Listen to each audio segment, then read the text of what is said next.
और मैं भेजता हूँ यहाँ से लानत ऐसी सरकार पे, ऐसे लोगों पे, ऐसे जो लोग इसके अंदर शामिल है कि सियासत इसको सियासत बना रहे हैं, किसी के खून पे अगर सियासत कर रहे हैं तो लानत भेजते हैं उसके ऊपर। साहब के घर का कोई फर्द होता, अगर उमर अब्दुल्ला साहब के घर का कोई फर्द होता, और उस जो कल वो यहाँ पर मैंने देखा था प्रिंसिपल जीएमसी का जो मुंह फाड़ के मीडिया में कह रहा था नहीं जी वहाँ पर बेड खाली नहीं है, अगर उसके कोई घर का फर्द होता तो क्या उसके लिए जो पीजीआई के अंदर जो बेड खाली नहीं होता क्या?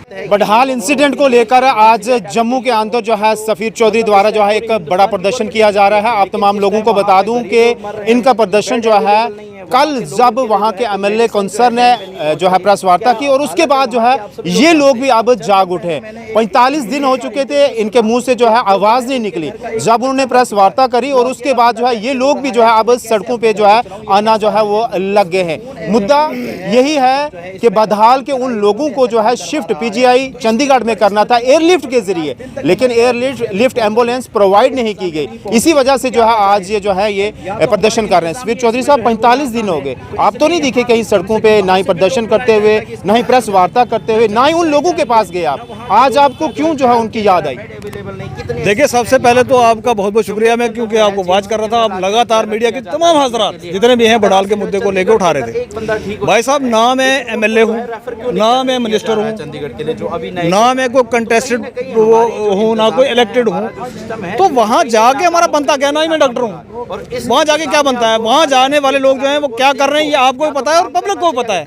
वहाँ जाने सुन लीजिए लीडर्स कहते हैं आम आदमी पार्टी के सोशल एक्टिविस्ट। सर सुन लीजिए, सोशल एक्टिविस्ट का काम ये नहीं कि वहाँ घूम के पहुंचे। अच्छा, मैं आपको बता रहा हूँ, लोग मरते रहेंगे तो आप नहीं देखो। सुन लीजिए, हम देख रहे हैं, हम देख रहे हैं और अच्छे से देखें। पहले भी आप मुद्दे उठाते रहे जम्मू में। आप सुन लीजिए, आप सुनेंगे नहीं तो आप बात कैसे करेंगे? सुन लीजिए, वहाँ पर चल क्या रहा है, वहाँ पर चीफ मिनिस्टर साहब पहुंचते हैं, वहाँ पर हमारे कैबिनेट मंत्री साहब पहुंचते हैं, वहाँ पर एमएलए साहिबान पहुंचते हैं, वहाँ पर बीजेपी के लोग पहुंचते हैं, वहाँ पर कंटेस्टेड एमएलए पहुंचते हैं, वहाँ पर हारे हुए एमएलए पहुंचते हैं, वहाँ पर जीते हुए एमएलए पहुंचते हैं। वो होता क्या है? फोटोशूट। अच्छा, उस फोटोशूट के अलावा कुछ नहीं हुआ पिछले 50 दिन के अंदर। अगर ये सरकार, मोदी जी छाती पीट पीट के कहते हैं हम पूरी दुनिया को वैक्सीन देते हैं, पूरी दुनिया को वायरस का हुआ तो इंटीमेशन हुई तो हमने पूरी दुनिया को वैक्सीन दी। अगर पूरी दुनिया को आप वैक्सीन देते हैं जनाब तो बडहाल के उन गरीबों के लिए वैक्सीन क्यों नहीं बनी अभी तक? 50 दिन से ज़्यादा हो गए हैं, एडमिनिस्ट्रेशन क्या ढूंढ रही है? हम रोजाना इसको फॉलो कर रहे थे, रोजाना देख रहे थे, आज को पॉजिटिव रिजल्ट आएगा, आज को पॉजिटिव रिजल्ट आएगा, आज को पॉजिटिव रिजल्ट आएगा। वो करते करते हमारे 17 बच्चे बच्चियाँ वहाँ पर जान बहक हो चुके हैं। लेकिन आज क्यों, आज ही क्यों आया यार? 45 दिन से ज्यादा हो गए ना। आज ही इसलिए क्योंकि आपकी विश्वास से हमारी डिमांड है कि एक तो सबसे पहले एयर एम्बुलेंस वहाँ पर जो है वो स्टेशन होनी चाहिए रजौरी के अंदर। आपसे पहले वहाँ के जो कंसर्न 3 एमएलए हैं डिस्ट्रिक्ट रजौरी के, उन्होंने कल प्रेस वार्ता करके साफ स्पष्ट बोल दिया है कि हमें जो है ये प्रोवाइड होनी चाहिए 24/7, यही होनी चाहिए। देखिए उसके ऊपर बताता हूँ, अगर वहाँ पर मेरा आज प्रोटेस्ट करने का मकसद ये है कि वहाँ पर अगर इलेक्टेड लोगों की नहीं सुनवाई हो रही है, इलेक्टेड लोगों की अगर नहीं सुनवाई की जा रही है तो इन इलेक्टेड लोगों को हमारे साथ निकलना चाहिए। हम तो रोड पर निकलते थे हमेशा भी, आज हम चुप क्यों थे कि हमने एक गवर्नमेंट चुन के बना दी है कि भाई ये गवर्नमेंट काम करेगी। अगर भरोसा था गवर्नमेंट काम करेगी, लेकिन ये नहीं पता था कि ड्यूल सिस्टम है। नहीं देखिए, अगर आज भी ड्यूल सिस्टम, यार बहुत सारी जगह हैं सियासत करने के लिए, आपको बहुत सारी जगह सियासत करिए, आप बीजेपी एनसी कांग्रेस करते रहिए, लेकिन ये जो किसी की जान पे जब आके बनती है और इस पे आप सियासत करते हो, हम इसको लानत भेजने के लिए आ जाए हैं। और मैं भेजता हूँ यहाँ से लानत ऐसी सरकार पे, ऐसे लोगों पे, ऐसे जो लोग इसके अंदर शामिल है कि सियासत इसको सियासत बना रहे हैं, किसी के खून पे अगर सियासत कर रहे हैं तो लानत भेजते हैं उसके ऊपर। हम नहीं चाहते थे कि इसको मुद्दे को रोड पे लेके आया जाए। ये मैं आपकी विश्वास से पूछना चाहता हूँ, अगर एलजी साहब के घर का कोई फर्द होता, अगर उमर अब्दुल्ला साहब के घर का कोई फर्द होता, और उस जो कल वो यहाँ पर मैंने देख रहा था प्रिंसिपल जीएमसी का जो मुंह फाड़ के मीडिया में कह रहा था नहीं जी वहाँ पर बेड खाली नहीं है, अगर उसके कोई घर का फर्द होता तो क्या उसके लिए जो पीजीआई के अंदर जो बेड खाली नहीं होता? क्या वो तुरंत खाली होता? तुरंत खाली। मेरी बात सुने ना, बुद्दल के जो एमएलए हैं, बुद्दल के जावेद चौधरी साहब ने कहा कि मैंने यहाँ से उनसे फोन पे राब्ता किया, वहाँ उनको बोला कि बेड खाली करवा दो डॉक्टर्स की टीम, लेकिन यहाँ जब जम्मू पहुंचे तो यहाँ से क्यों नहीं उनको रेफर किया गया? नाकामी कहाँ? देखिए यहाँ पर प्रॉब्लम ये आ रही थी कि क्योंकि वो रेफरल वहाँ से बनवाया था जावेद चौधरी ने, वो एनसी का बंदा है, वो एनसी का एमएलए है। अच्छा, तो अब यहाँ से अगर ये कार्रवाई हो जाती तो ये कहीं एनसी क्रेडिट न ले लेती, इसलिए हमारी 3 बच्चियां मरने के लिए इन्होंने छोड़ी हुई है वहाँ पर।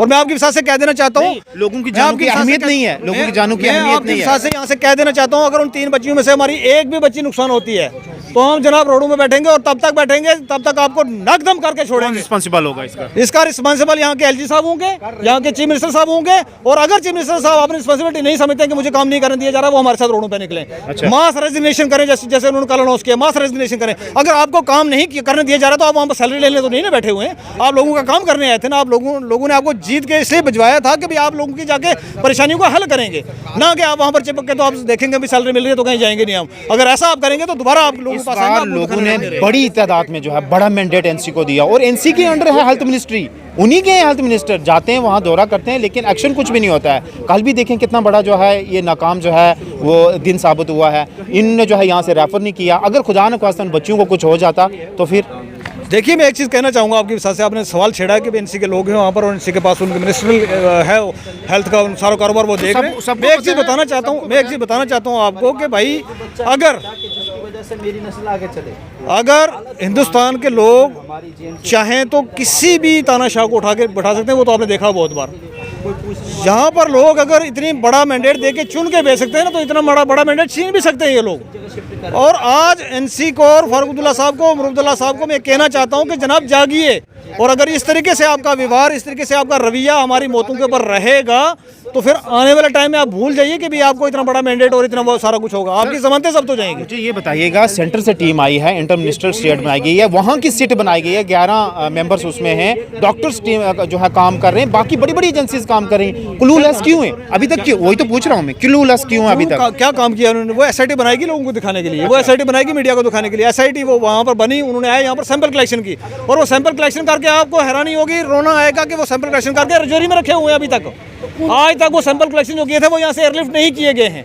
तो इसके बाद आप क्या समझ सकते हैं कि भाई वो तो सिर्फ एक ड्रामा था लोगों को दिखाने के लिए। होम मिनिस्टर साहब ने ये कर दिया, होम मिनिस्टर साहब ने वो कर दिया। मैं उन्हीं होम मिनिस्टर साहब से ये सवाल करना चाहता हूँ कि वो जो वहाँ पर अभी तक सैंपल कलेक्शन करके रखे हुए उनको एयरलिफ्ट क्यों नहीं किया गया जनाब? आज तक अगर वो 20 दिन के बाद आप यहाँ से उनको एयरलिफ्ट करोगे फिर वो कब लेबोरेटरी में जाएंगे? आपको क्या पता वो सैंपल वहीं रखे गए रजौरी में? ये कल का वो देख लीजिए, एमएलए साहब ने बताया रात को। आपने सुना नहीं उसको? क्या एमएलए साहब ने बताया कि वो अभी तक वहाँ रखे हैं, उनको जो उनको एयरलिफ्ट करने के लिए एम्बुलेंस आनी चाहिए वही नहीं भेजी गई। तो इसमें देखिए और सोचिए और समझिए कि हम किस तरफ जा रहे हैं, सियासत किस लेवल की हो रही है। सेंट्रल गवर्नमेंट आपने लगी है सियासत करने में, एलजी साहब आपने लगे हैं सियासत करने में, एनसी आपने लगी है सियासत करने में, यहाँ की लोकल भारतीय जनता पार्टी के जो लीडर थे वो अपनी सियासत करने में लगे, लेकिन मारा कौन जा रहा है? गरीब आदमी का, गरीब बच्चा। तरीके से देखा आज जो है जम्मू के अंदर जो है बड़ा प्रदर्शन किया गया, और प्रदर्शन का कारण एक ही है कि राजौरी में जिस तरीके से उन लोगों को एयरलिफ्ट एम्बुलेंस प्रोवाइड नहीं की गई, उसके कारण जो है ये लोग जो हैं जम्मू जीएमसी में एडमिट हुए। और हालांकि वहाँ के बुद्धल के जो एमएलए हैं उनने पहले ही कॉन्टैक्ट कर रखा था पीजीआई में, लेकिन जीएमसी जम्मू के जो प्रिंसिपल हैं इन्होंने रेफ़र नहीं किया। और यही मांग आज जो है ये लेकर आए हैं और ये कह रहे हैं कि वहाँ 24/7 एयर एम्बुलेंस प्रोवाइड होनी चाहिए, वहीं होनी चाहिए, क्योंकि अब ये मामला पूरी तरह थमा नहीं है। कभी भी जो है वो वहाँ से जो है केस आ सकते हैं, और एम्बुलेंस अगर होगी तो हम डायरेक्ट जो है उन लोगों को जो है एयरलिफ्ट करके जम्मू या पीजीआई चंडीगढ़ में जो है वो शिफ्ट कर सकते हैं। तो फिलहाल एलजी प्रशासन को और सरकार जो उमर सरकार है इसको भी और केंद्र सरकार को भी जो है यहाँ ध्यान देना होगा और इनके मुद्दों को जो है वो हल करना होगा, और एयरलिफ्ट एम्बुलेंस सर्विस जो है वो प्रोवाइड करनी होगी, क्योंकि दूर दराज का वो एरिया है। राजौरी पुंछ पिछड़ा हुआ इलाका है, हिली एरिया है, तो उन लोगों को काफ़ी ज़्यादा दिक्कत परेशानी होती है। तो ये सर्विस जो है वहाँ बहाल होनी चाहिए।